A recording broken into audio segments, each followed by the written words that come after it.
With age comes wisdom, and she's pretty young. Well, that's my nice way of saying she's not very smart. Yeah. She's like, when you pick a banana and the banana's in your hand and it's green, and then even if you try to peel it, it's still not even peeling. Yes. That's AOC. She's not ripe enough to run for president. Is there anything creepier than prominent conservative talk show hosts and politicians in this country? Please don't talk about the ripeness of women, but it's Jesse Waters. He's a creep.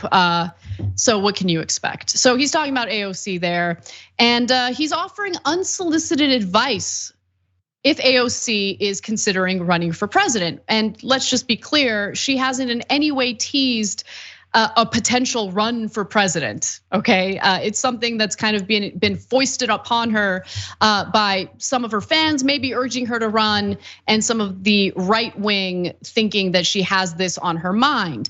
Now, there's also an opinion piece that was written in The Hill titled, AOC is the Democrats' best shot against Trump in 2024.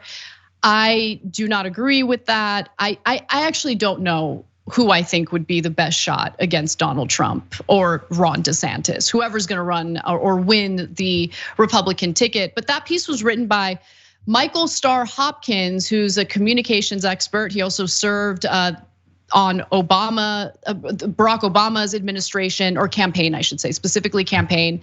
Also worked for Hillary Clinton, John Delaney, yada, yada, you get the point.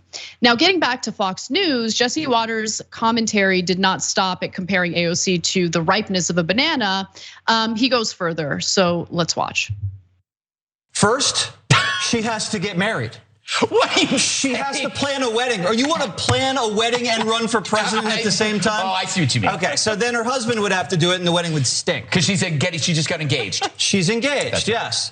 And then you have to get pregnant. So why? No, this is how it goes. This is how it goes. Just follow me, Greg. Once you get married, I'm not following you. Then you get pregnant. And then once you have the baby, you have a family. Right. And the media loves it. They eat it up. And it makes you more of a mature person. That's why you're so immature. You don't have any kids. So then after she has the family, then she runs for Senate. She runs for Senate in New York. You get to meet all the big time donors. You get into the Senate, and then you're a force to be reckoned with at the hearings. And then she runs for president. Emma, it seems like Jesse Waters has creepily spent a lot of time thinking about the personal AOC matters that he's now openly discussing on national television. Man, that makes my blood boil, really. I mean, it just creeps me out. He's so like, it's creepy. It doesn't make my blood boil. The fact that he's just openly showing the world how creepy he is blows my mind. No, we get it, right? You're in a madman fantasy where you want to be the alpha guy and that women don't have any value to you unless they get married and they have a child, because that's a rite of passage. It's curious that Jesse Waters did not have this commentary when Lindsey Graham was running for president. I don't really remember anything about that because Lindsey Graham has never been married and he has never had a child. And yet, as far as we know, I haven't heard a peep from Jesse Waters about that, but actually that only applies to women, the unripe bananas, because it's not, I don't even want to consider you if you don't fit into the feminine cookie cutter perspective that I have of what a rite of passage is for women. Can you imagine being Alexandria Ocasio-Cortez and watching that and having this creep, and he is a creep, by the way, I'll get to that in a second, say what you need to do with your life to be taken seriously by guys like him? The reality is that, Jesse, you'd never vote for her. In fact, if she ran for president, you'd spend all of your energy smearing her. So I don't really give a crap what your opinion is, and neither should she. I almost said the wrong word there. But he's really disgusting because he knows all about young women. He says he's not into unripe bananas. He says he wants a yellow banana, but he likes green bananas, especially because Jesse Waters left his wife for an intern that was working at Fox News with him. True. And so there was a bit of a power imbalance, and he went on Fox News and bragged about letting the air out of her tires so she would have nowhere to go in a parking garage, so he could offer to ride her home, give her a drive home, and said this was like a romantic story. For most women, that is a prelude to a potential sexual assault, you psycho. He is an absolutely psychotic individual. I mean, there are a lot of really bad guys on Fox News, but it really doesn't get much worse than that individual.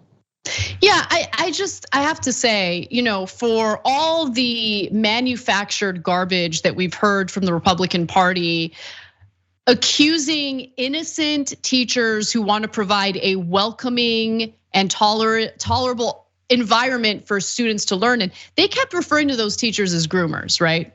And what we've seen historically by the conservative right in this country is a whole lot of projection. And I think this might be another example of that, right? You have Jesse Waters openly bragging about letting the tires out of a colleague's car, so she's trapped and has no choice but to ride home with him. You have him leave his wife for one of, someone who I think worked under him, right? Yeah, that was the same person, by the way, that he left the tires out of. So, it worked out so lovely in the end. I mean, wouldn't you be moved by that romantic gesture if Christian took the air out of your tires when you guys first met? You'd be like, this guy could murder me, or he's my future husband. I don't know what I could decide. I mean, have you seen Christian? So it's a little different. Yeah, I'm kidding, everybody. Everyone's gonna get mad at me. All right, I just really love my husband. Sorry, but no, I totally agree with you 100%. All I'm trying to say is, I think people should really reconsider whether they want their kids anywhere around someone like Jesse Waters. The creepy vibes are right there. They're slapping you in the face. Just be careful. That's all I'm saying. And that includes some of his colleagues who might have children. Keep your children away from Jesse Waters. He seems like a dangerous individual. That's what I think. Thanks for watching The Young Turks. Really appreciate it. Another way to show support is through YouTube memberships. You'll get to interact with us more. There's live chat emojis, badges. You've got emojis of me, Anna, John, JR. So those are super fun. But you also get playback of our exclusive member-only shows and specials right after they air. So all of that, all you gotta do is click that join button right underneath the video. Thank you.